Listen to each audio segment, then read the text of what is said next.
મહીસાગર જિલ્લાના લુણાવાડા તાલુકાના મલેકપુરના બજારમાં છેલ્લી ઘડીએ રવિવારનો માહોલ હોવાથી ઘરાકી નીકળતા વેપારીઓ ખુશ જોવા મળ્યા હતા.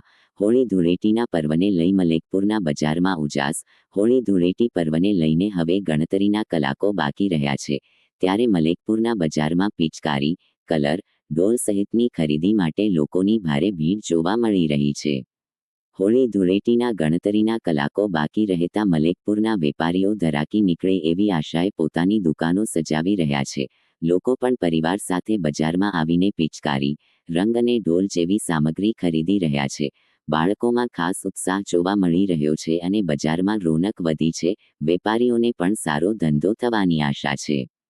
તેમજ છેલ્લે રવિવારના રોજ મોડે સુધી પણ હોળી અને ધૂળેટીના પર્વને લઈને ઢોલની માંગમાં ને કલરની માંગમાં ખરીદી માટે વધારો થયો હતો. ગ્રામ્ય વિસ્તાર અને શહેરી વિસ્તારોમાં હોળીના ગીતોની ઢોલના તાલે દેશી ગામઠી ભાષામાં ફાગ ગીતો ગવાય છે. આમ હોળીના પર્વની ઉજવણી કરવામાં માટે મલેકપુરનું બજાર ઢોલના નાદથી ગુંજી ઉઠ્યું હતું. લુણાવાડા તાલુકાના મલેકપુર પંથકમાં હોળી ધૂળેટી પર્વને લઈ ઉત્સાહ જોવા મળી રહ્યો છે.